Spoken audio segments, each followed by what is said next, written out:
1,44,000 మంది మాత్రమే పరలోకం వెళతారా? మరలా చెప్తున్నాను, 1,44,000 మంది మాత్రమే పరలోకం వెళతారా? ఎందుకండి ఈ అంశాన్ని పెట్టారు? ఎక్కడుంది అసలు ఈ మాట బైబిల్లో అని మీరు ఆలోచించగలిగితే, వాక్యపట్నంలో సహోదరులు చదివారు. ప్రకటన గ్రంథం 14వ అధ్యాయంలో 3వ వచనంలోని మాట అది.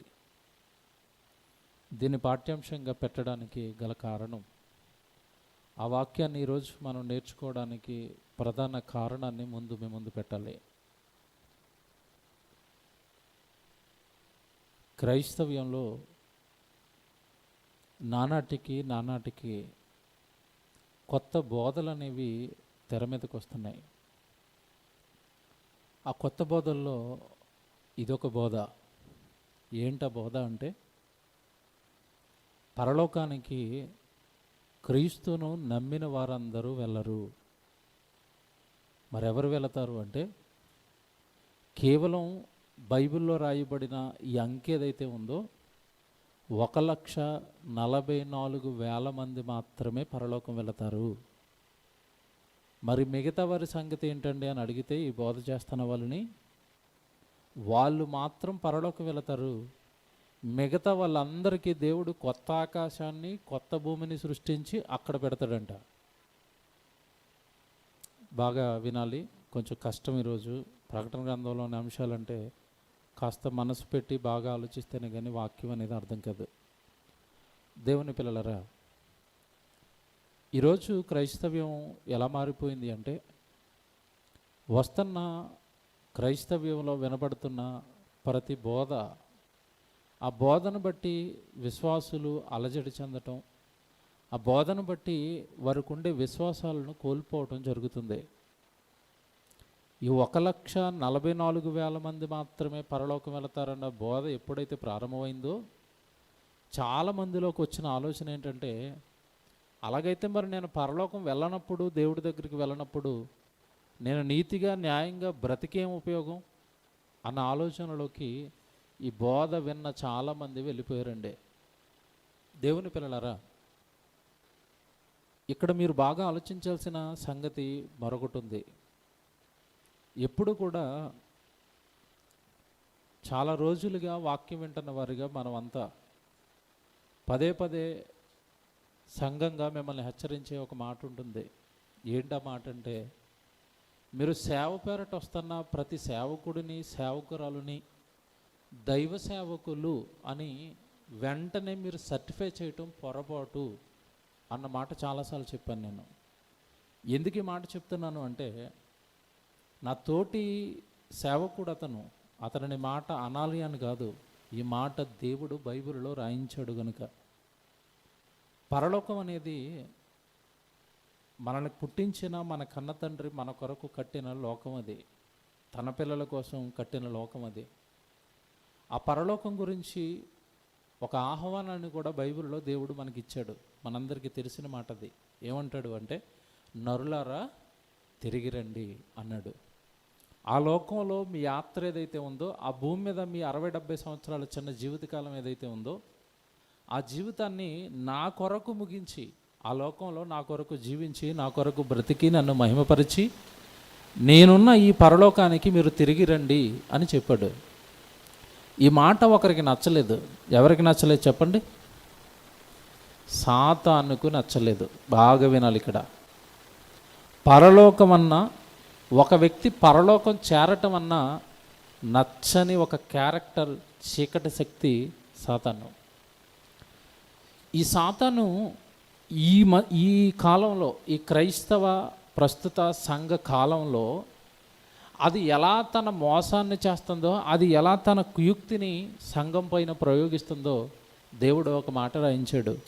కొరింథీయులకు రాసిన మొదటి పత్రిక, రెండో పత్రిక, కొరింథీయులకు రాసిన రెండో పత్రిక 11వ అధ్యాయము 13 నుంచి 15 వచనాలు బైబిల్లో రాయబడిన మాటలు చాలా జాగ్రత్తగా మీరు చూసుకోవాలి. కొరింథీయులకు రాసిన రెండో పత్రిక 11వ అధ్యాయము 13 నుంచి 15 వరకు మీరు చూసుకోండి. ఏలే అనగా అట్టివారు క్రీస్తు యేసు యొక్క అపోస్తుల వేషము ధరించుకొనిన వారై అన్నాడు. అట్టివారు అన్నాడు. ఎవరి గురించి మాట్లాడుతున్నాడు? ఇదని మీకు అర్థం కావాలి అంటే ఈ 11వ అధ్యాయం ప్రారంభం నుంచి మీరు చదవాలి. 3వ వచనాలకు వెళ్ళేసరికి అంటాడు, 11వ అధ్యాయం 3వ వచనంలో, సర్పము తన కుయుక్తి చేత హవ్వను మోసపరిచింది. బాగా వినాలి. మీ మనస్సులను చెరపడానికి క్రీస్తు ఎడలనున్న సరళత నుండి, పవిత్రత నుండి ఎట్లయినను మిమ్మల్ని తొలగించాలి. కనుక సాతాను ప్రారంభంలో హవ్వమ్మ దగ్గరకు సర్పం రూపంలో వచ్చింది. ఇప్పుడు క్రీస్తు నుండి, క్రీస్తు మీకు ఇచ్చిన నమ్మకం, విశ్వాసం, నన్ను నమ్మండి, నా కొరకు బ్రతకండి, నేను మిమ్మల్ని పరలోకానికి చేర్చుకుంటానన్న పాడు చేయడానికి అపోస్తుల వేషం కట్టింది సాతాను. బాగా వినాలి. అది తన తంత్రం అనేది కాలానుగుణంగా మార్చుకుంటూ వచ్చింది. దేవుడు ఇశ్రాయేలు ప్రజల కాలంలో ఇశ్రాయేలీల ప్రజలను తన వైపు మళ్లించడానికి ప్రవక్తలను పెడితే వెంటనే అది తన ప్రవక్తలను పెట్టింది. వాళ్ళకి దేవుడు పెట్టిన పేరు అబద్ధ ప్రవక్తలు. ఈరోజు దేవుడి పిల్లల్ని పరలోకం నడిపించడానికి దేవుడు తన సేవకులను పుట్టించుకున్నాడు, తన సేవకులని వాడుకుంటున్నాడు. మేమందరి సేవకుల్ని అనటం లేదండి. ఎవరైతే వాక్యానికి భిన్నంగా విశ్వాసులను నడిపిస్తున్నారో యాజ్ పర్ బైబుల్, దైవ చట్ట ప్రకారం వాళ్ళ అబద్ధికులు. వాళ్ళతో నువ్వు గుడ్ మార్నింగ్ చెప్పొద్దు అన్నాడు, వాళ్ళతో వందనం చెప్పొద్దు అన్నాడు, వాళ్ళతో కలవద్దు అన్నాడు, వాళ్ళతో మాట్లాడొద్దు అన్నాడు. చాలా స్ట్రిక్ట్ వార్నింగ్స్ దేవుడు బైబిల్లో మనకిచ్చాడు. అయితే ఇప్పుడు మనకున్న విశ్వాసాన్ని పోటు చేయడానికి 13వ వచనంలో మీరు చదివారు, ఇప్పుడు వాడు క్రీస్తు యొక్క అపోస్తుల వేషము ధరించుకొనున్నాడు. తర్వాత మాట చూడండి, ఏమంటాడు? దొంగ అపోస్తులు ఉన్నారు. సేవకులు అందరూ మంచి సేవకులు అంటే మీరు బురుడి కొడుతున్నారు. సేవ చేసే ప్రతి వాడు దైవ సేవకుడు అంటే మీరు పొరపడతారు. వాక్యాన్ని చూసుకోండి. దొంగ అపోస్తులను మోసగాండ్రకు పని వాళ్ళళ్ళు. ఎవరు మోసగాడు? సాతాను. వాడికి పనివారుగా మారారు కొంతమంది.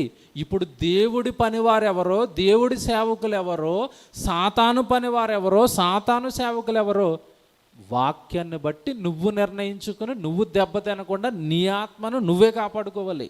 ఎందుకంటే నీ చేతుల్లోనే బైబిల్ పెట్టాడు, వాళ్ళ చేతుల్లోనూ బైబిల్ పెట్టాడు.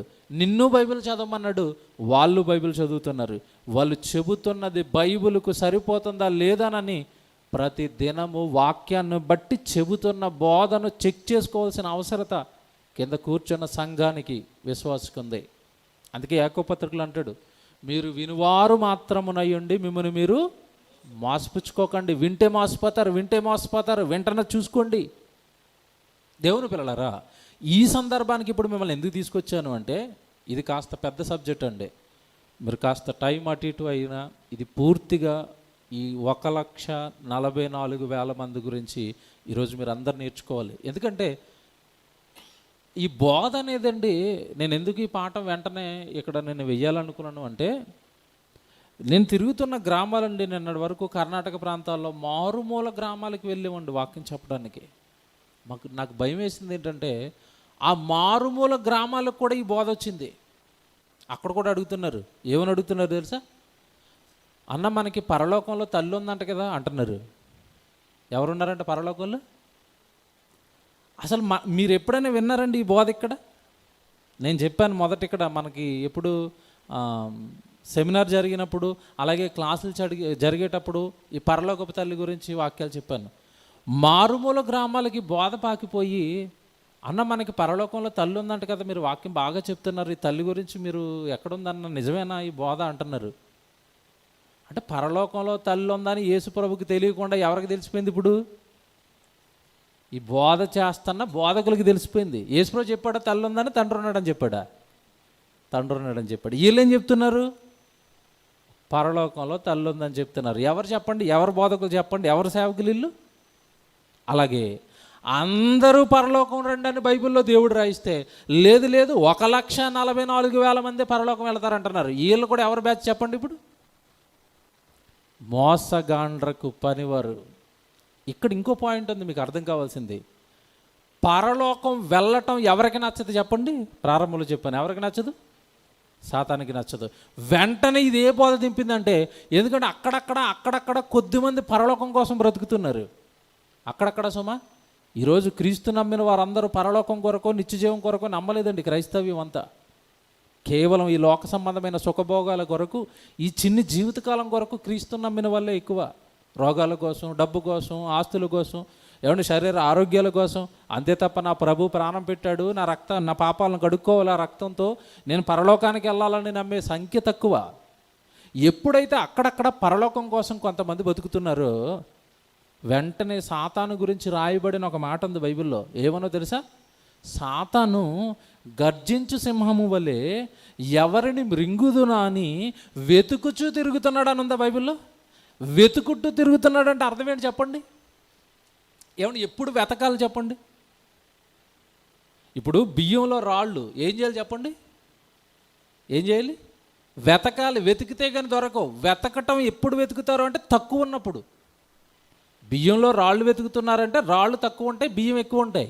ఇప్పుడు సైతానుగాడు మింగేయడానికి వెతుకుతూ తిరుగుతున్నాడు అంటే ఆల్మోస్ట్ వాడండర్లోనే ఉన్నారు, అందరూ మింగేశారు. అక్కడక్కడ కొంతమంది దేవుడు చెప్పిన సత్యాన్ని పట్టుకుని పరలోకం కోసం బతుకుతున్నారు. వాళ్ళని మింగేయడానికి వాడు ప్రవేశపెట్టిన నూతన బోధే మీరు అందరూ పరలోకం వెళ్ళారనేసాడు. అంతే. ఈ బోధ విన్న తర్వాత చాలామంది విశ్వాసాలు అలజడికి లోనైపోయాయండి. ఏంటి మేము అందరం పరలోకం వెళ్ళమా? పోనీ ఈ సైతాను కుయుక్తి ఎలా ఉంటుందంటే, వాడు ఏదో నోటి మాటకి చెప్పడు, మళ్ళీ బైబిల్లోంచే చూపిస్తాడు. బైబిల్లోంచే చూపించాడు. 1,44,000 మంది మాత్రమే పరలోకం వెళతారు, మీరు పరలోకం వెళ్ళరు అనేసాడు. అంతే. ఎక్కడుందని ఆయన ఈ బోధ అంటే బైబిల్లోనే ఉంది. అంటే వీటి తంత్రం ఎలా ఉంటుందంటే మన వేలుతో మనకన్నే పొరుస్తాడు. అదిగో మీ బైబిల్లో ఉందంటాడు. అంతే. వెంటనే బైబిల్లో ఒక వాక్యం చూపించేసరికి కింద ఉన్న విశ్వాసులు ఎప్పుడు బైబిల్ చదవరు కదా, అమ్మో బైబిల్లో ఉందంట. ఇప్పుడు నేను చూపిస్తాను. అది ప్రారంభంలో సాతాను వేసిన తంత్రాన్ని ఒకటి 3 వారాలు మీకు చెప్పానండి. దేవుడు ఏది చెప్తాడో కాస్త తిప్పుతుంది అంతే. ఆ కాస్త పట్టుకోవాలి మనం. కొంచెం తిప్పుతుంది. పండు తినొద్దు దేవుడు. దైవమేముంది? పండు తింటే మీరు దేవతలు. చిన్న తిప్పుతుంది అంతే. అదే వాక్యం. అలా వాక్య భావాన్ని మార్చేసి ఈరోజు ఒక కొత్త భయంకరమైన బోధ క్రైస్తవ్యంలో అలర్జడి చేస్తుందండి. అదే 1,44,000 మంది మాత్రమే పరలోకం వెళతారంట. ఎక్కడుందయ్యా ఈ వాక్యం అంటే చూపించారు అయ్యారు. మీరు చదవండి ఇప్పుడు. ప్రకటన గ్రంథం 14వ అధ్యాయం.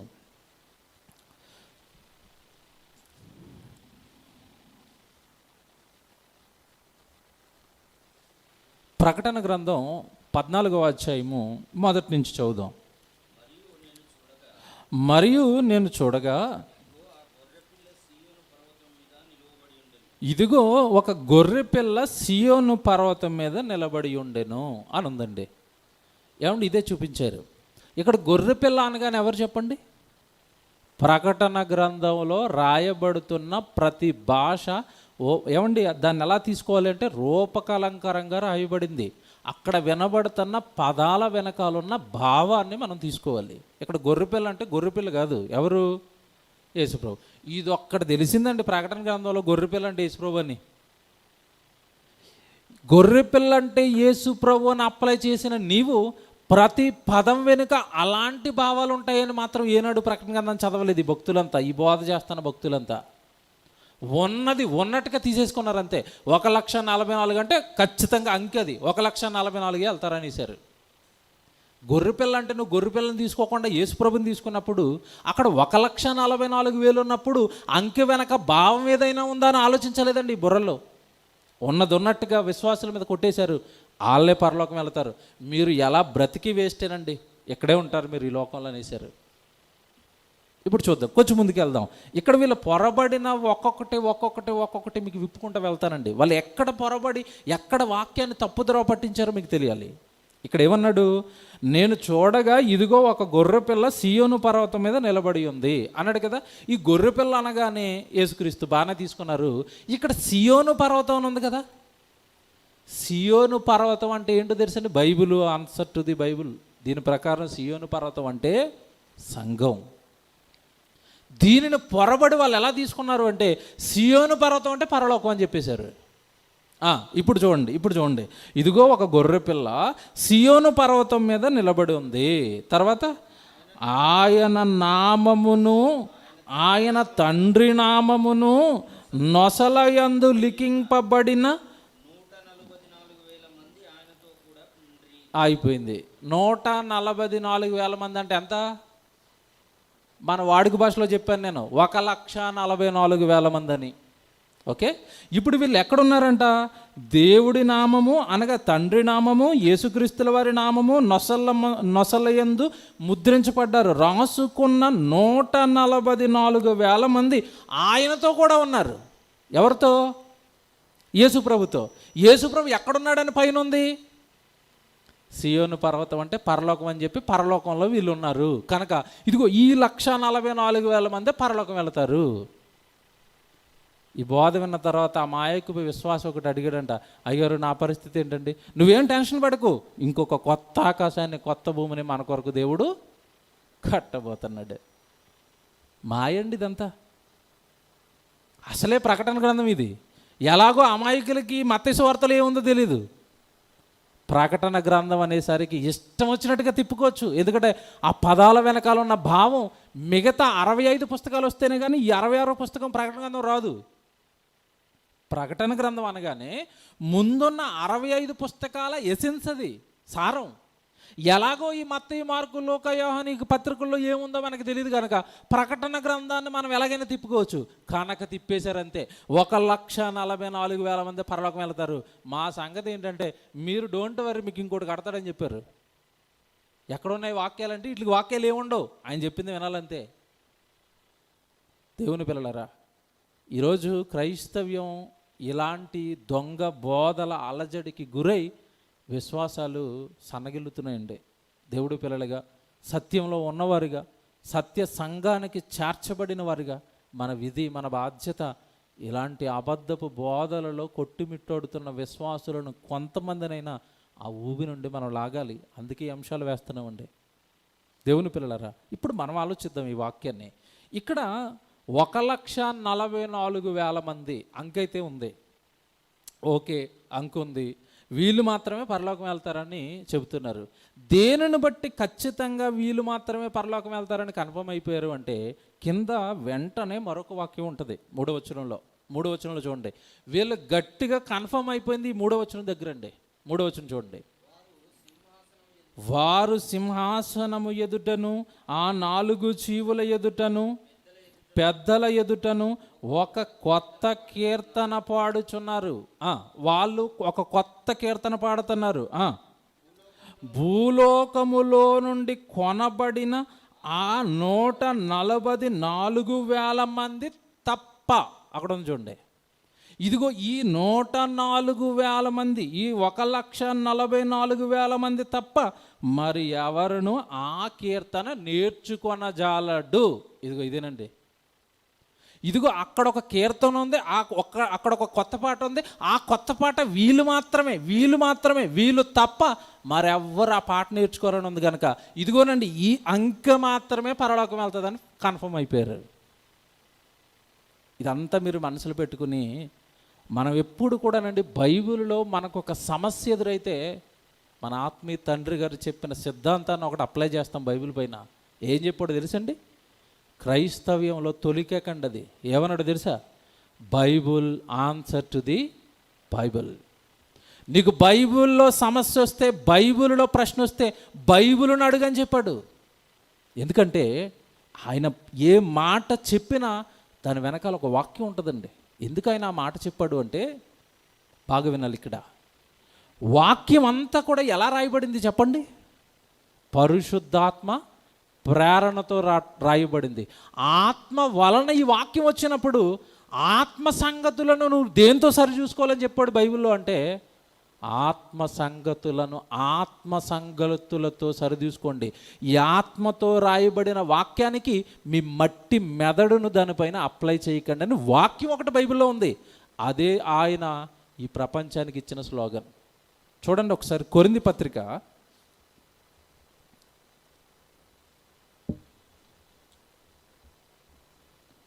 మొదటి పత్రిక 2వ అధ్యాయం 13వ వచనం అండి. కొరింథీయులకు రాసిన మొదటి పత్రిక 2వ అధ్యాయము 13వ వచనం. మనుష్య జ్ఞానము నేర్పు మాటలతో కాక బైబిలులో రాయబడిన ప్రతి మాట ఆత్మ సంబంధమైన మాట, పరిశుద్ధాత్మ ప్రేరణ వలన నీ చేతిలోకి వచ్చిన మాట. అది ఆత్మ సంబంధమైన సంగతులను ఆత్మ సంబంధమైన సంగతులతోనే సరిచూసుకోండి. అప్పుడు సెట్ అవుతాయి అవి. ఆత్మ వలన ప్రేరేపింపబడిన వాక్యానికి నీ మానవ మేధస్సు జోడిస్తే అక్కడ దేవుడు చెప్పాలనుకున్న సంగతి నీకు రాదు. పొరపడతావు, తప్పుదారిలో వెళ్ళిపోతావు. వద్దు. కనుక ఇప్పుడు మనం బైబిల్ని అడుగుదామండి. 1,44,000 మంది మాత్రమే పరలోకం వెళతారు, 1,44,000 మంది మాత్రమే కొత్త కీర్తన పాడతారు అన్నారు కదా. ఇప్పుడు బైబిల్లో దేవుడిని అడుగుదాం ఏమని, దేవా ఇప్పుడు ఆ 1,44,000 మంది నీ దగ్గరికి వస్తే మరి మా సంగతి ఏంటి దేవా? ఏమంటే మనకి ఫైనల్ ఎవరు చెప్పండి? మనుషులు కదండి, మనుషుల బోధ కాదండి. మనకెవరు ఫైనల్? దేవుడు ఫైనల్. దేవుడు రాయించిన వాక్యం ఫైనల్ మనకి. ఇప్పుడు దేవుడిని అడుగుదాం, దేవా మా సంగతి ఏంటి దేవా? ఒక అంకె నీ దగ్గరకు వస్తుందని నువ్వే రాయించావు కదా బైబిల్లో. ఏంటి దేవా అంకె సంగతి అంటే? ఎందుకు నాయన నువ్వు టెన్షన్ పడతావు, నేను ఇంకొక చోట రాస్తాను చదువుకో అన్నాడు. మరో చోట రాయించాడండి ఈ అంకె గురించి దేవుడు. ఇది ఇక్కడ మీరు చేపెట్టండి, ఇక్కడ చేపెట్టాలి. ఎందుకంటే చివరి వరకు ఈ వాక్యాన్నే మనం ఈరోజు నేర్చుకుంటాం. ఇక్కడ చేపెట్టి మీరు ఇదే ప్రకటన గ్రంథంలో 7వ అధ్యాయానికి మీరు రండి. ఏమండి? ప్రకటన గ్రంథం 7వ అధ్యాయానికి మీరు వచ్చేస్తే 3వ వచనం చూద్దాం. ఈ దూత మేము మా దేవుని దాసులను వారి నొసలయందు ముద్రించు వరకు భూమికైనను సముద్రముకైనను చెట్లకైనను హాని చేయవద్దని బిగ్గరగా చెప్పాను.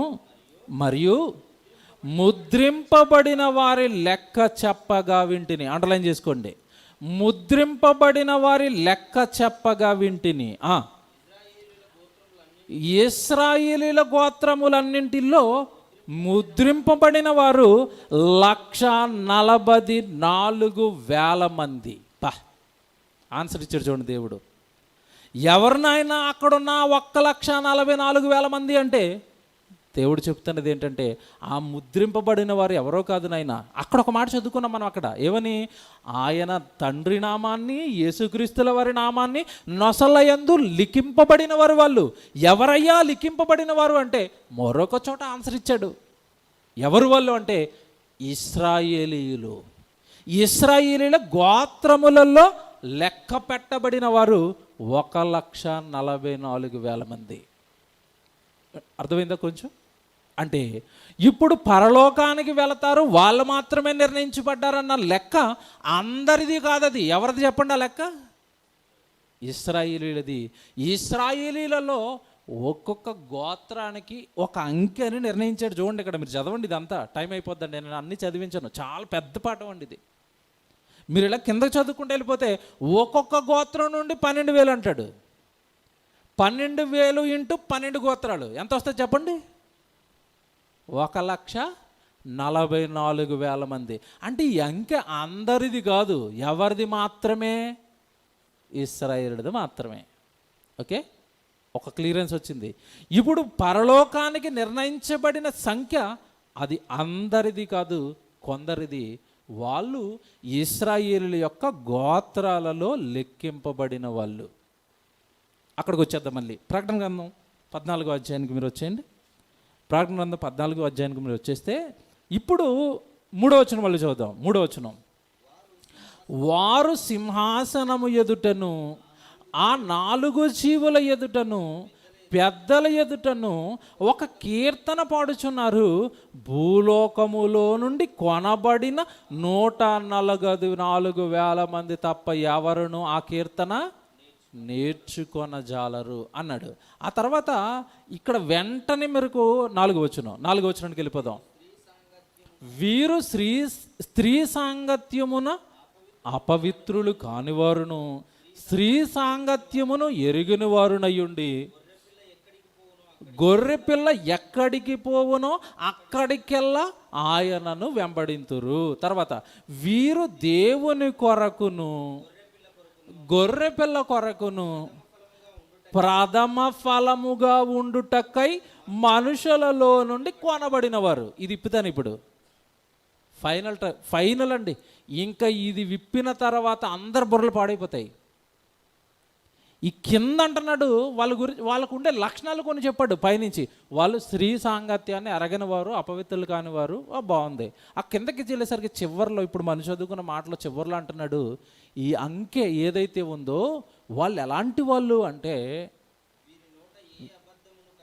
వీరు నోట అబద్ధము లేదు, స్త్రీ దగ్గరికి వెళ్ళలేదు, పవిత్రులు అని చెప్పాడు. బాగానే ఉంది. ఇక్కడ మనకి ఇందులో మీరు పట్టుకోవాల్సిన మాట ఏంటంటే, వీరు దేవుని కొరకును గొర్రెపిల్ల కొరకును ప్రథమ ఫలముగా ఉండుటకై కొనబడిన వారు. ఇది పట్టుకోవాలి మీరు. ప్రథమ ఫలము అంటే అర్థం ఏంటి చెప్పండి? ప్రథమ ఫలం అంటే అర్థం ఏంటి? ఈడు మా మా మా ప్రథమ ఫలం అండి ఈడని చెప్పారనుకోండి, మీ కొడుకుని చూపించి, అంటే అర్థం ఏంటి చెప్పాలి? ఆడు మొదటోడని. ఈడు మొదటోడు అని చెప్పారంటే ఇంకొకడు ఉంటాడా? ఉండడా? ఉంటాడు. ఇద్దరున్నప్పుడు మాత్రమే వీడు మొదటోడు ఉంటాడు. అదే ఒక్కడే ఉన్నాడు అనుకోండి, వీడు మొదటోడు అంటారా ఒక్కడేనని అంటారా? ఒక్కడే అంటారు. ఇప్పుడు ఈ అంకె ఏదైతే ఉందో, ఈ 1,44,000 మంది ఎవరైతే ఉన్నారో వారు క్రీస్తు కొన్న ప్రథమ ఫలాలు. వాళ్ళు క్రీస్తుకి ప్రథమ ఫలాలు. వాళ్ళు ఎవరు? వీళ్ళు యేసుక్రీస్తుల వారు బోధ చేస్తున్నప్పుడు మొదట యేసుక్రీస్తుల వారిని నమ్మింది అన్ని జనుల ఇశ్రాయేలులో? చెప్పండి, ఇశ్రాయేలీలు. అపోస్తలులు బోధ చేసిన తర్వాత ఎక్కువ మంది రక్షణలోకి వచ్చింది ఎవరు? చెప్పండి, ఇశ్రాయేలీలు. ఈ ప్రథమ ఫలము, ఈ మొదటి పంట ఎవరో కాదు, ఇశ్రాయేలు గురించి చెప్తున్నాడు. అది ఏమండి, ఇది ప్రథమ పంట అంటే ఇంకో పంట ఉంటుందా? ఉండదా? ఉంటుంది. ఇంకో పంట ఎవరు? మనమే, అన్యజనులం. ముందు రక్షణ ఎవరి దగ్గరికి అన్నాడు యేసు ప్రభు? ఇశ్రాయేలుకే. ఇశ్రాయేలులో నశించిపోతున్న గొర్రెలను రక్షించడానికి నేను మొదట వచ్చాను అన్నాడు. అవునా? మొదట వాళ్ళు, తర్వాత అన్యజనులు. మొదట మొదట మొదట మొదట క్రీస్తు కొన్నవారు ఇశ్రాయేలీలు. ఆ ఇశ్రాయేలులో నుండి రక్షింపబడిన సంఖ్య అది. ఎందుకంటే ఇశ్రాయేలీలు అందరూ మళ్ళీ ప్రభువుని నమ్మారా? నమ్మలేదు. ఆ అంకె పెద్దదే. అందులో కొంతమంది మాత్రం నమ్మారు. ఈ పర్టికులర్గా చెప్పబడదన్న ఈ భాగం అనేది ఇశ్రాయేలులకు సంబంధించిన భాగం. అది కొన్ని మాటలు చూద్దాం. ఇదంతా మీరు మనసులో పెట్టుకుని బైబిల్లో కొన్ని మాటలు చూద్దాం.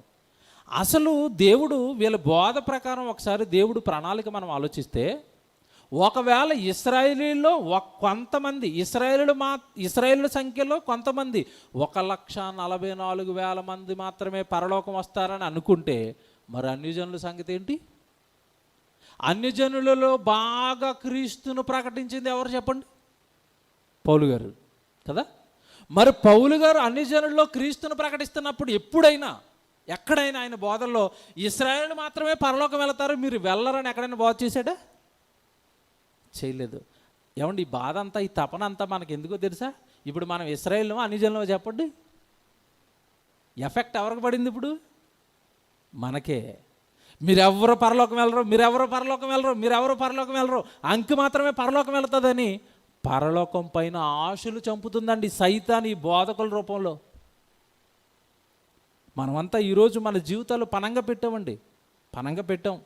దేవుడి కొరకు బ్రతుకుతున్నాం, దేవుడి కొరకు మన కష్టార్జితాన్ని ఇస్తున్నాం, దేవుడి కొరకు కుటుంబాలను వదిలేస్తున్నాం, దేవుడి కొరకు ఎన్నో కష్టాలు పడుతున్నాం, దేవుడి కొరకు ఎన్నో ప్రయాణాలు చేస్తున్నాం, దేవుడి కొరకు ఎన్నో త్యాగాలు చేస్తున్నాం. మనం ఇక్కడ కూర్చున్న మనం సత్యాన్ని తెలుసుకున్నాం కనుక, ఇది చేస్తేనే పరలోకం దేవుడు ఇస్తాడన్నాడు కనుక, ఏమండి ఇలా సత్యం కొరకు పరలోకం కొరకు బ్రతుకుతున్న ఒక వ్యక్తికి బోధ తగిలితే అతడు సరైన వాక్యంలో స్థిరపడకపోతే అతడి విశ్వాసానికి సంబంధించిన సంగతి ఏంటి చెప్పండి? అంటే నేను పరలోకం వెళ్ళనా, అదొక వెనక్కి లాగేస్తున్నట్టుగా లేదో చెప్పండి విశ్వాసాన్ని. దేవుని పిల్లలరా, ఇంతటి భయంకరమైన బోధలండి ఈరోజు సమాజంలో. ఇలా పొరబడింది ఇక్కడే. ఇకపోతే అన్యజనుల గురించి దేవుడు ఏం చెప్పాడు? అన్యజనులకి పరలోకం ఉందని చెప్పాడా? వాళ్ళు మాత్రమే పరలోకం వెళతారని దేవుడు రాశాడు బైబిల్లో. ఈ వాక్యాలు పౌలు గారు బోధల్లో మనం చూడాలి. ఎందుకంటే బాగా అన్యజనుల్లో క్రీస్తుని ప్రకటించింది ఎవరని చెప్పుకున్నాం? పౌలు గారు. ఏమన్నా ఆయన మాటలు కొన్ని చూద్దామండి. ఎఫెసీయులకు రాసిన పత్రిక, ఏమన్నా ముందు తెస్సలోనికీయులకు రాసిన పత్రిక చూద్దాం. తెస్సలోనికీయులకు రాసిన మొదటి పత్రిక 4వ అధ్యాయానికి వచ్చేయండి.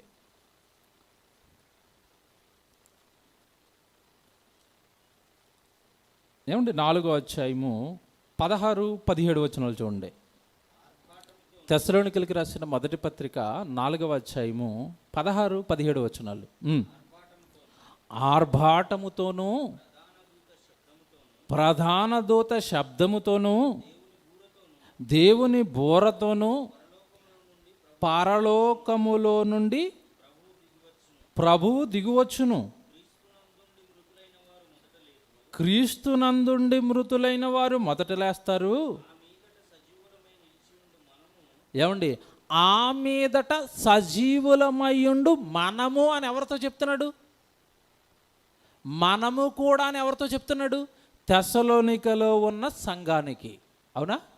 బాగా వినాలి. ఇది తెస్సలోనికలకు పత్రిక రాసి, ఇదిగో ప్రభు వస్తున్నాడు, ప్రభు పరలోకం నుండి మనల్ని తీసుకువెళ్ళడానికి వస్తాడు, అప్పుడు ఆయన యందు మృతుడైన మృతులు మొదట లేచిపోతారు. తర్వాత వెంటనే అక్కడ మన ఆనందపడే మాట అండి. అది ఏమంటున్నాడు? ఆ మాట చదవండి మళ్ళీ. మనము వారితో కూడా ఏకముగా ప్రభువును ఎదుర్కొనుటకు ఆకాశ మండలముల మీదకి మేఘములతో మనము కొనిపోబడతాము. మనము మనము మనము మనము ఈ పత్రిక రాస్తున్న ఈ తెస్సలోనికలకు ఎవరు అనుకుంటున్నారు? వీళ్ళంతా అన్యజనులు. కన్ఫర్మ్ చేసుకుంటారంటే అపోస్తలుల కార్యాల్లోకి వెళ్ళాలి. అపోస్తలుల కార్యాలు 17వ అధ్యాయంలో వీళ్ళ సంఘపు చరిత్ర ఉంటుంది. ఈ తెస్సలోనిక సంఘం కానివ్వండి, అలాగే ఆ తర్వాత వచ్చిన ఏథెన్సు ఆ పట్టణం కానివ్వండి, వీళ్ళంతా ఒకప్పుడు భయంకరంగా విగ్రహారాధనలో ఉన్న అన్యజనులండి వీళ్ళంతా. ఈ అన్యజనులకు ఈ ఉత్తరం రాస్తున్నాడు. అక్కడికి వెళ్ళి దేవుడి గురించి చెప్పి సంఘంగా క్రీస్తులో వీళ్ళందరినీ కట్టాడండి. వాళ్ళకున్న విశ్వాసం ప్రకారం వాళ్ళు నమ్మిన క్రీస్తు వాళ్ళకి ఏం చేస్తాడో చెప్తున్నాడు ఇక్కడ అన్యజనులకి. ఏం చేస్తాడంటే, ఇదిగో ప్రభు వస్తున్నాడు, మనల్ని కూడా ఆయనతో పాటు తీసుకువెళ్తాడు అని చెప్పాడు. ఇది ఎంత బాగుందండి బైబిల్. 1,44,000 మందే పరలోకం వెళతారంటే ఇక్కడ చెప్పిన అన్యజనుల సంగతి ఏంటి? వీళ్ళు వెళ్ళరా పరలోకానికి? గలతీ పత్రిక 3వ అధ్యాయము 28వ వచనం చూడండి. గలతీలకు రాసిన పత్రిక 3వ అధ్యాయము 28వ వచనం. ఇందులో యూదుడని గ్రీసు దేశస్థుడని లేదు, స్వతంత్రుడని దాసుడని లేదు, పురుషుడని స్త్రీ అని లేదు, యేసుక్రీస్తునందు మీరందరూ ఒకటే. అన్యజనుడైనా, ఇశ్రాయేలుడైనా, యూదుడైనా, గ్రీసు దేశస్థుడైనా క్రీస్తులోనికి బాప్తిస్మము తీసుకున్న తర్వాత ఒకటే. ఆ వచ్చిన కొత్త పేరు క్రైస్తవుడు. ఆ క్రైస్తవులందరికీ పరలోక ప్రవేశం ఉంది. ఎలా? నువ్వు దేవుడు బ్రతకమన్నట్టుగా భూమి మీద బ్రతికిన నాడు. దేవుని పిల్లలరా, ఎవరిని ఇంకో మాట చూద్దాం. అంటే ఇప్పుడు తెస్సలోనికలకు చెప్పిన మాట చెప్పాను, ఇప్పుడు ఎఫెసీయులకు చెప్పిన మాట కూడా మీరు చూడాలి. 3వ అధ్యాయం ఎఫెసీ పత్రిక 6వ వచనం. వీళ్ళు కూడా అన్యజనులు, ఎఫెసీ పట్టణం. ఏమండి, ఎఫెసీయులకు రాసిన పత్రిక 3వ అధ్యాయము 6వ వచనం అండి. ఈ మర్మం మీదనగా అన్యజనులు సువార్త వలన క్రీస్తు యేసునందు యూదులతో పాటు సమాన వారసులు. ఎవరితో సమానం?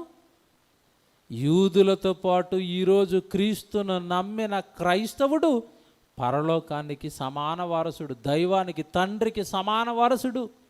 నువ్వేంటయ్యా వాళ్ళు మాత్రమే పరలోకం వెళ్తావని అన్యజనులకి అన్యాయం చేసే బోధ, అన్యజనుల విశ్వాసాన్ని పోగొట్టే బోధ. పరలోకం పరలోకం యేసుక్రీస్తుల వారు బోధ చేసింది, యేసుక్రీస్తుల వారు మరణించింది, యేసుక్రీస్తుల వారు సిలువలో అన్ని కష్టాలు పడ్డది, అన్ని శ్రమలు పడ్డది మనల్ని పరలోకానికి చేర్చడానికైతే సైతాను ఎక్కడ కొట్టాలో అక్కడ కొట్టిందండి క్రైస్తవ్యాన్ని.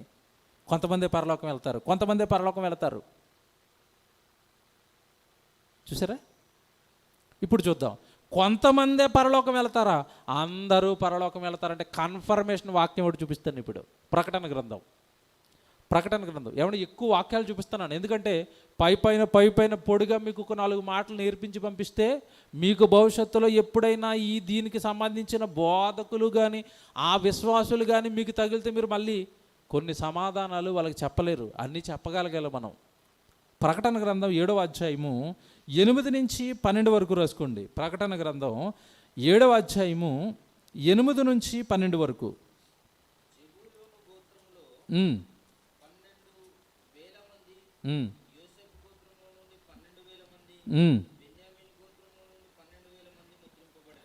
ఇక్కడ ఇశ్రాయేలీయుల లెక్క చెప్తున్నాడండి. 12 అందరికి ఒకటే అంక ఉంటుంది, 12 అని ఉంటుందండి. తర్వాత 8వ వచనం మీరు చూస్తే మధ్యలో అటు 9వ వచనం చదువుతున్నారు. 9వ వచనం, అటు తర్వాత నేను చూడగా, ఎక్కడి నుంచి అండర్లైన్ చేసుకోండి, ఇక్కడి నుంచి చాలా జాగ్రత్తగా చూడాలి. పైన ఇప్పటి వరకు చెప్పిన సంఖ్యేమో ఇశ్రాయేలీయుల గోత్రములో నుండి రక్షింపబడే సంఖ్య. ఇప్పటి నుండి మరొక అంకె చెప్తాడు ఇప్పుడు. వాట్ ఏ వండర్ఫుల్ అండి బైబిల్. మన తండ్రి ఎక్కడ ఇలాంటి దొంగలు వచ్చి మనల్ని అన్యాయం చేస్తారోనని బైబిల్ భలే రాయించాడండి. 9వ వచనంలో అంటున్నాడు, ప్రతి జనములోను ప్రతి వంశములోను అన్నాడు. ఒక్క ఇశ్రాయేల్ వంశమే కాదు, ఒక రూబేను వంశమే కాదు, ఒక ఆషేరు వంశమే, ఆ గోత్రాల్లో నుండే కాదు, ప్రతి వంశము రాజులలో నుండి ఆయా భాషలు మాట్లాడువారిలో నుండి వచ్చి ఎవడును లెక్కింపజాలని ఒక గొప్ప సమూహము కనబడింది. చూసారా? ఎవడు లెక్కింపజాలనంత ఒక సమూహం కనబడింది. వీళ్ళంతా ఎవరు? పైన చెప్పిందేమో ఇశ్రాయేలులో నుండి రక్షింపబడిన వాళ్ళు, ఈ కింద చెబుతున్నది మిగతా వారి గురించి, ఇశ్రాయేలు కాని వారి గురించి. మిగతా వంశాలు, మిగతా రాష్ట్రాలు, మిగతా భాషల్లో నుండి కూడా రక్షణలోనికి వస్తారు, పరలోకానికి వస్తారు. ఎవరు వీళ్ళు? మీకు ఇంకా కన్ఫర్మేషన్ కావాలి అంటే, ఆ భాషలు మాట్లాడేవారిలో నుండి వచ్చిన ఒకడు లెక్కింపజాలని ఒక గొప్ప సమూహం నాకు కనబడింది. వారు తెల్లని వస్త్రములు ధరించుకున్నవారై అని ఉంది కదా. వీళ్ళు ఎవరంట? వచ్చిన వాళ్ళంతా తెల్లని వస్త్రాలు ఈ వాక్యాన్ని కూడా మన వాళ్ళు అపార్థం చేసుకున్నారు. తెల్లని వస్త్రాలు అనేసరికి గెటప్ మార్చేశారు. ఏ getup? White pant, white shirt, white coat, white pant, white టోపీ, వైట్ చెప్పులు, వాచి వైటు, అంత వైటే. ఏ రోజు? ఒక్క ఆదివారం రోజు. మళ్ళీ సోమవారం బ్లూ వేస్తాడు మళ్ళీ. అంటే సోమవారం చూడ్డేమో మరి దేవుడు. తెల్లని వస్త్రాలు అంటే ఏంటనుకున్నారు? ఆ తెల్లని వస్త్రాలు నీతి క్రియలు అంటాడు బైబిల్లో. ఏంటనుకున్నారా తెల్లని వస్త్రాలు అంటే? ప్రతి పదానికి బైబిల్లో అర్థం ఉంటుంది. తెల్లని వస్త్రాలు అంటే నీతి క్రియలు. భూమి మీద దేవుడి కొరకు వాళ్ళు ప్రాణాలు పణంగా పెట్టి, వాళ్ళ దేహాలు పణంగా పెట్టి వాళ్ళు చేసిన పనులవి ఆ వస్త్రాలు అంటే. దేవుని పిల్లలారా, కనుక ఈ తెల్లని వస్త్రాలు ధరించుకున్న వాళ్ళు పరలోకానికి వెళ్ళారు. మీరు అలా చదువుకుంటా ముందుకు వస్తే ఏమండి, తెల్లని వస్త్రాలు ధరించుకున్నవారు అన్నాడు కదా. తర్వాత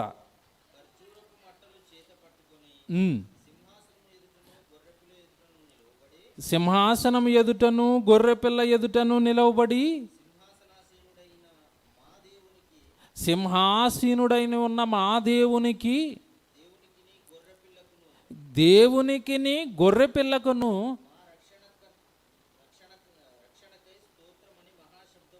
మా రక్షణకై స్తోత్రమని ఎలుగెత్తి చెప్పాడు. తర్వాత 13వ వచనం చూడండి. పెద్దలలో ఒకడు తెల్లని వస్త్రములు ధరించుకున్న వీరెవరు, ఎక్కడ నుండి వచ్చిరని అడిగాను. అందుకు నేను, అయ్యా నీకే తెలియను అనగా అతడు ఇలాగ నాతో చెప్పాను, వీరు మహాశ్రమల నుండి వచ్చిన వారు, గొర్రెపిల్ల రక్తములో తమ వస్త్రములు ఉదుకుకొని వాటిని తెలుపు చేసుకున్నారు. ఎవరు వీళ్ళు వచ్చేసిన వీళ్ళందరూ? ఇశ్రాయేల్లో నుండి వచ్చారు, ఆయా భాషల్లో భాషలు మాట్లాడే వాళ్ళలో నుండి వచ్చారు. వచ్చిన వాళ్ళంతా తెల్లని వస్త్రాలు ధరించుకున్న వాళ్ళు. ఎలాగయ్యాయి వాళ్ళ వస్త్రాలు తెల్లగా అంటే, వారు గొర్రెపిల్ల రక్తాల్లో వాళ్ళ వస్త్రాలు ఏం చేశారంట? ఉతుక్కున్నారంట. ఏమంటే మీరు ఎవరైనా రక్తంలో బట్టలు ఉతికితే తెల్లగా అవుతాయా? ఎలా అవుతాయి చెప్పండి? ఎర్రగా అవుతాయి. మరి తెల్లగా ఏం రాసాడేంటి? గొర్రెపిల్ల రక్తంలో ఉతుక్కున్నారంటే బట్టలు ఉతుక్కున్నారని కాదు, వాళ్ళ జీవితాలను పణంగా పెట్టారు క్రీస్తు కోసం. అలా దేవుడి కంటికి వాళ్ళు తెల్లని వస్త్రాలు ధరించుకున్న వారిగా కనబడుతున్నారు. ఇప్పుడు ప్రకటన గ్రంథం చాలా టఫ్ అండి. మిగతా 65 పుస్తకాల మీద మంచి గ్రిప్ ఉంటేనే కానీ ఈ ప్రకటన గ్రంథంలో ఇక్కడ రాస్తున్న ప్రతి పదానికి ఒక అర్థం ఉంటుందండి. ప్రతి పదానికి ఒక అర్థం. ఇదంతా ఆలోచించలేక, ఇంతలా బైబిల్ తిరగలేక, ఒక చోట ఏదో ఒక మొక్క ఉంది, 1,44,000 మంది వీళ్ళే పరలోకం వెళ్తారు, వీళ్ళే కొత్త పాట పాడతారని ఒక చోట ఉందని, ఇంకా అంతేనండి వీళ్ళు మాత్రమే నమ్ముకున్న వాళ్ళలో వీళ్ళు మాత్రమే పరలోకం వెళ్తారని చెప్పేశారు. కాదు, ఆ 1,44,000 మంది ఇశ్రాయేలుల సంఖ్య మాత్రమే, అది అందరిది కాదు. అది ఇంకా చూద్దాం. ఏమండి, ఇశ్రాయేలీయులు అనే వీరి గురించి మీరు బాగా ఆలోచించినప్పుడు వాళ్ళ సంఖ్య పెద్దదే. ఇశ్రాయేల్ గురించి రాయబడిన మాట ఒకటి మీరు రోమపత్రికలో మీరు చూడండి. రోమీయులకు రాసిన పత్రిక. అసలు ఈ జనాభా గురించి, ఇశ్రాయేల్ యూదుల గురించి పౌలు గారు ఏం రాస్తున్నాడు చూడండి రోమపత్రికలో. భయంకరం అండి మాట, మీరు జాగ్రత్తగా చదివితే. రోమీయులకు రాసిన పత్రిక ఏమండి 9వ అధ్యాయం చూడండి. 9వ అధ్యాయము 27వ వచనం అండి.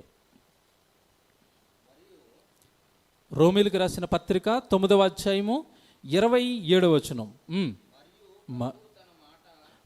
మరియు ప్రభు తన మాట సమాప్తము చేసి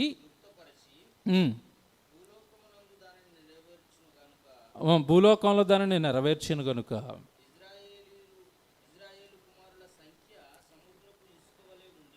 ఇక్కడి నుంచి చాలా జాగ్రత్తగా చదవండి, అండర్లైన్ చేసుకోండి. ఇదే మనకు కావాల్సింది. ఇప్పుడు ఇశ్రాయేలీల కుమారుల సంఖ్య సముద్రపు ఇసుక వలె ఉండినను, అది సంఖ్య ఉండడానికి పెద్దదే ఉంది, కానీ ఎంతమంది రక్షించబడతారంట? శేషము రక్షించబడును. శేషము అన్న పదానికి అర్థం ఏంటి చెప్పండి? చదువుకున్న పిల్లలకు తెలుస్తుంది. భాగాహారాలు అంటారు తెలుగులో, తెలుసు కదా. ఈ భాగాహారాలు చేసుకుంటూ వస్తే కింద ఏమొస్తుంది చెప్పండి? 0 కానీ 1 కానీ వస్తుంది, అదే శేషం. అంటే ఇప్పుడు ఇశ్రాయేలులో దేవుడు ఫిల్టర్ చేయగా ఎంతమంది రక్షించబడ్డారంట? శేషం అంటే కొద్ది మంది రక్షించబడ్డారు. ఎవరిలో? మొత్తం మనుషులలో కాదు, అది ఎవరిలో? ఇశ్రాయేలులో శేషం రక్షించబడింది. ఏమంటే అది చెప్పడానికి రూపకలంకారంగా అక్కడ ఆయన ఏం చెప్తున్నాడు అంటే 1,44,000 మంది అని చెప్పాడు. అంటే ఇశ్రాయేలు చూడడానికి బాగా విస్తారంగా ఉన్నారు, వాళ్ళల్లో కొద్ది మందే రక్షించబడ్డారని చెప్పడానికి యోహాను గారు 1,44,000 అన్న అంకెను వాడాడు. మీరు బైబిల్లో ఇందాక మేము ప్రారంభంలో చెప్పాను, గొర్రె పిల్ల అనగానే ఏం తీసుకున్నాం అక్కడ మనం? యేసుక్రీస్తుల వారు. 7 తలలున్న మహాసర్పం అంటాడు. ఏమంటే ఎక్కడైనా పాముకి 7 తలలు ఉంటాయా? బైబిల్ ప్రకటన గ్రంథంలో ఇలాంటి రూపకాలంకారమైన భాష ఉంటుంది. అలాగే 1000 ఏండ్ల పరిపాలన అన్నాడు. వెంటనే మన వాళ్ళు ఏం తీసుకున్నారు? మా ప్రభు వస్తాడు, మమ్మల్ని 1000 సంవత్సరాలు ఇక్కడే కూర్చోబెట్టి పరిపాలిస్తాడు. ఉన్నది ఉన్నట్టుగా తీసేసుకున్నారండి. పొరపాట్లు జరిగిపోయిన ప్రకటన గ్రంథం దగ్గర చాలా జాగ్రత్తగా ఉండాలి క్రైస్తవుడు. అక్కడ 1,44,000 అంటే ఇదిగో రోమపత్రికలో పౌలు గారు చెప్పారు శేషం రక్షించబడుతుందని. అదే అక్కడ ఆయన అంకె రూపంలో చెప్పాడు. ఉండడానికి ఇశ్రాయేలు ఒక్కొక్క గోత్రంలో లక్షల్లో ఉన్నారు, కానీ 12,000 మంది ఒక్కొక్క గోత్రంలో రక్షించబడుతున్నారు. అక్కడ 12,000 అంటే మళ్ళీ 12,000 కాదు, కొద్దిమంది రక్షించబడుతున్నారు, కొద్దిమంది రక్షించబడుతున్నారు, కొద్దిమంది రక్షించబడుతున్నారు. ఇశ్రాయేలులో శేషం రక్షించబడింది. దాని గురించి ప్రకటన గ్రంథంలో అక్కడ రాస్తున్నాడు. బాగుంది, ఇది క్లియర్. ఇక్కడ వరకు ఇడిపోయింది మనకి. ఇంకొకటి ఉంది అక్కడ. ఇంకొక చిన్న సమస్య ఏంటంటే అక్కడ వీళ్ళు చెప్పిన దొంగ బోధ ఇంకొకటి ఉంది. ఏంటా బోధ అంటే ఈ 144,000 మందిని పరలోకాన్ని తీసుకెళ్తాడు, మనకి మాత్రం ఒక కొత్త ఆకాశాన్ని కొత్త భూమిని చేసి మనకిస్తాడు. ఎక్కడి నుంచి తీసుకున్నారు వీళ్ళు అంటే సమయం అయిపోతుందండి. యెషయా గ్రంథంలో ఈ మాటలు ఉంటాయండి. సంఘాన్ని గురించి ప్రస్తావిస్తూ యెషయా గారు యేసుక్రీస్తుల వారు కట్టబోయే సంఘం గురించి ప్రస్తావన చేశాడండి. సంఘం గురించి ప్రస్తావన చేశాడు. యెషయా గ్రంథం అంతా మీరు బాగా చదివితే అర్థమవుతుందండి.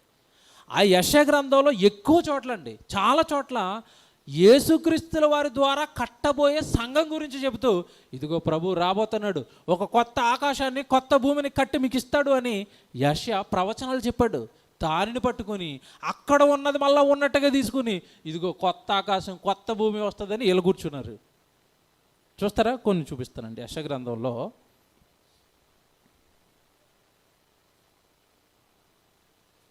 ఏమంటే చివరి అధ్యాయాలలో ఏమండి ఈ సంఘపు ప్రస్తావన ఉంటుంది. నేను తీసి చూపిస్తానండి. చివరి అధ్యాయాలకు వచ్చేస్తే 60 దాటిన తర్వాత ఈ ఆకాశం గురించి భూమి గురించి ఎక్కువగా మాట్లాడుతూ ఉంటాడండి. ఎక్కడ 65వ అధ్యాయం చూడండి. 65వ అధ్యాయము 65వ అధ్యాయములో 16 నుంచి మీరు చదివినా సరిపోతుంది.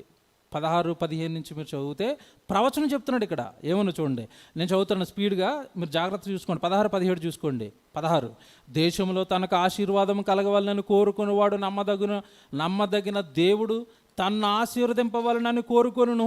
దేశంలో ప్రమాణం చేయవాడు నమ్మదగిన దేవుని తోడని ప్రమాణం చేయును. పూర్వము కలిగిన బాధలు నా దృష్టికి మరువబడును, అవి నా దృష్టికి మరుగవును. ఇదిగో నేను కొత్త ఆకాశమును కొత్త భూమిని సృజించబోచున్నాను, మునుపటివి మరవబడును, జ్ఞాపకమునకు రావు. ఇదిగో ఈ మాట పట్టుకున్నారు. ఇదిగో దేవుడు కొత్త ఆకాశాన్ని కొత్త భూమిని కడతానంటున్నాడు. ఆ కొత్త ఆకాశం కొత్త భూమిలో మనల్ని ఉంచుతాడు. ఈ 144,000 మందిని ఎక్కడ తీసుకెళ్తాడు? ఎలా సెట్ చేసుకున్నారు చూసారా? ఈ కొత్త ఆకాశం కొత్త భూమి అంటున్నది సంఘం. ఎక్కడుందన్నా ఇలా? ఆకాశము భూమి అంటే సృష్టి అని అర్థం. మనందరికీ తెలిసిన మాట ఒకటి ఉంది, ఎవడైనను క్రీస్తునందున్న ఎడల వాడు నూతన సృష్టి. అది నువ్వు ఎప్పుడైతే క్రీస్తులోకి వస్తావో, ఎప్పుడైతే క్రీస్తులో బాప్తిసం తీసుకుంటావో, నీ పాత పాపపు జీవితానికి పాతరేస్తావు. ఆ పాత జీవితపు ఆనవాళ్ళకి నీలో ఉండవు. అది నేను ఒక కొత్త సంఘాన్ని కట్టబడుతున్నాను, కొత్త ఆకాశం కొత్త సృష్టి చేయబోతున్నాను. అందులోకి వచ్చిన వాడికి పాపం చేయడు, అందులోకి వచ్చిన వాడికి పాపాత్ముడు కాదు, పరిశుద్ధులందరూ. ఈ సృష్టిలోనే మరో సృష్టి చేయబోతున్నాను, అదే సంఘం. సంఘం గురించి చెప్తే వీళ్ళు దాన్నండి భూమికి అప్లై చేసి, ఇదిగో దేవుడు ఇక్కడే మనకి కొత్త భూమి, ఇక్కడే మనకి. ఏమండి వీళ్ళు మాయిపోతలండి. ఎక్కువగా ఈ బోధ చేస్తున్న, ధైర్యంగా చెప్తాం మేము, ఎక్కువగా ఈ బోధ చేస్తున్నది యెహోవా సాక్షులు. దగ్గర కూడా రానివ్వకండి వాళ్ళని, దగ్గర కూడా రానివ్వండి. ధైర్యంగా చెప్తారు, రమ్మనండి, కావాలంటే సబ్జెక్ట్ పట్టుకొని మేము వాదిస్తాం వాళ్ళతో. తప్పు చెప్తున్నారండి. ఈ బోధన తెర మీదకి తెచ్చింది ఎక్కువగా యెహోవా సాక్షులు. ఇప్పుడు దాన్ని గట్టిగా పట్టుకొని ఫాలో అవుతున్నది ఈ పరలోకపు తల్లి సంఘం. ఈ రెండు తప్పే. యెహోవా సాక్ష్యం ఏంటి? నువ్వు చూసావా దేవుడిని? సాక్షి అన్న పదానికి అర్థం ఏంటి చెప్పండి? సాక్ష్యం ఏంటి? కన్నదానిని విన్నదానిని చెప్పటమే సాక్ష్యం. వీళ్ళు ఎవరికి సాక్షులు అంట? యెహోవా సాక్షులు. బైబిల్లో యేసుప్రభు మనకేం చెప్పాడు? మీరు ఆయన చూడలేదు, ఆయన స్వరం మీరు.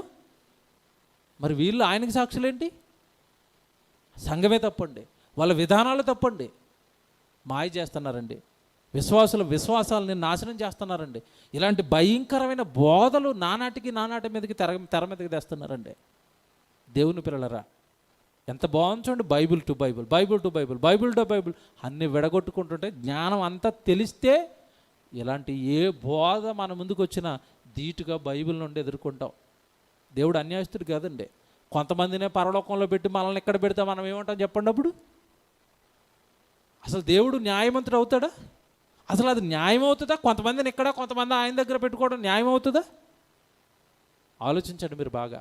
కాబట్టి ఇలాంటి బోధలు తెర మీదకి తెచ్చారు. ఇకపోతే మనందరికీ తెలిసిన వాక్యాలు ఉన్నాయి కొన్ని, కొత్త వారు లైవ్లో వింటున్నారు కనుక వాళ్ళ కోసం చెప్తున్నాను, రాసుకోండి. పేతురు గారు రాసిన 2వ పత్రిక 3వ అధ్యాయం 10వ వచనం, పేతురు గారు రాసిన 2వ పత్రిక 3వ అధ్యాయం 10వ వచనం, అలాగే తెస్సలోనికీయులకు రాసిన 1వ పత్రిక 5వ అధ్యాయం 1 నుంచి 3 రాసుకోండి. ఈ 2 చోట్ల దేవుడు చెప్తున్నది ఏంటంటే, మీరు ప్రస్తుతం ఉన్న ఈ భూమి, ఆకాశం, నక్షత్రాలు, సూర్యుడు, చంద్రుడు క్రీస్తు 2వ రాకడలో ఇదంతా లయమైపోతుందని చెప్పాడు. ఏముండదు ఇది, ఇంకోటి కట్టడాలు, ఈ భూమిని కొత్తగా చేయడాలు ఇవేమి ఉండవు. ఈ లోకాన్ని కంప్లీట్గా నాశనం చేయబోతున్నాడు.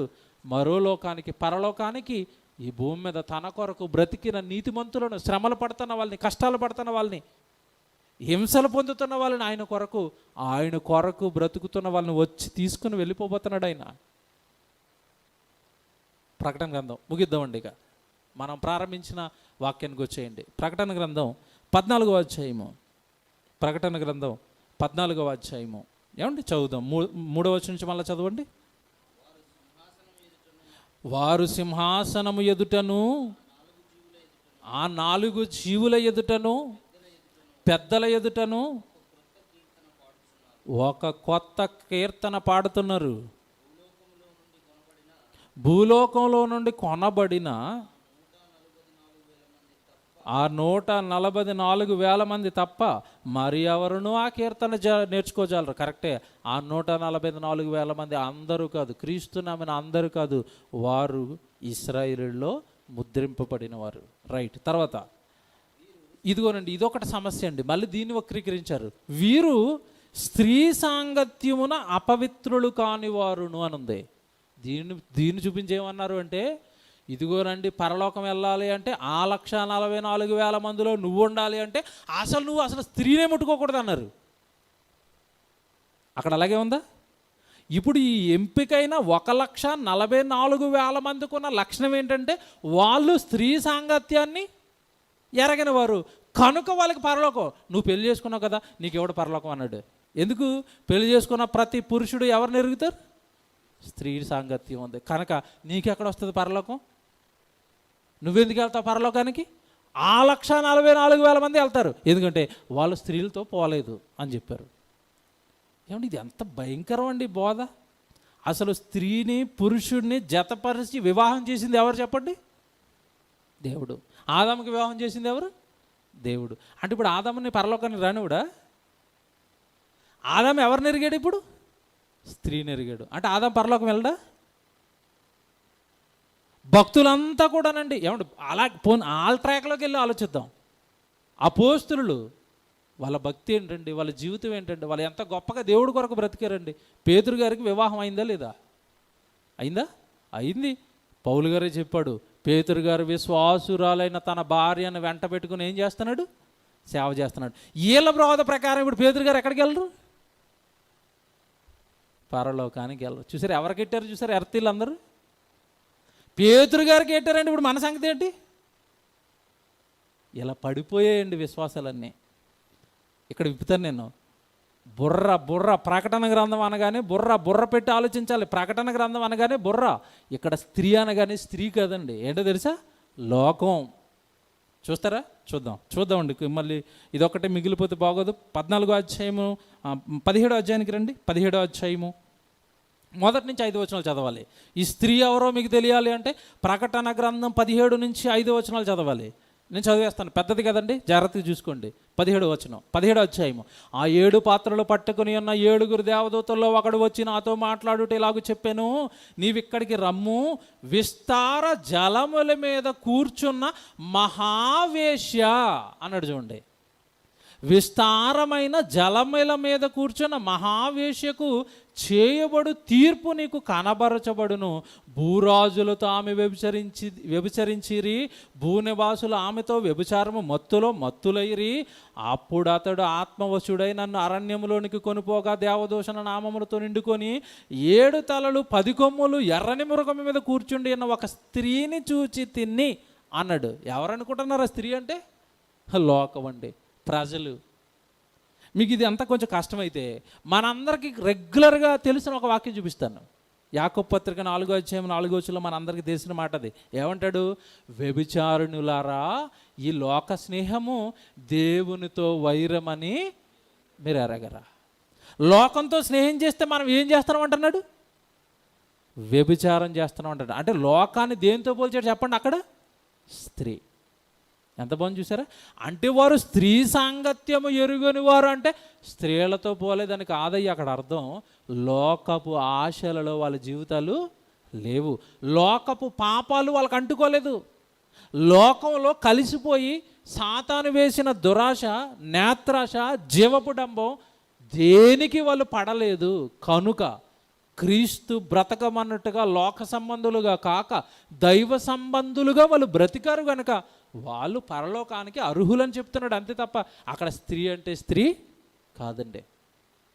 ఆ కిందకి వెళ్ళేసరికి చివరిలో అక్కడికి వచ్చేయండి, మళ్ళీ ప్రకటన 14వ అధ్యాయానికి వచ్చేస్తే ఆ చివరి మాట ఆ స్త్రీ కానించి మీరు చదవండి. వీరు స్త్రీ సాంగత్యము ఎరగని వారును. తర్వాత ప్రకటన గ్రంథం, గొర్రెపిల్ల ఎక్కడికి పోవునో అక్కడికెల్లా ఆయనను వెంబడిస్తున్నారు. వీరు దేవుని కొరకును గొర్రెపిల్ల కొరకును ప్రథమ ఫలముగా ఉండుటకు మనుషులలో నుండి కొనబడిన వారు.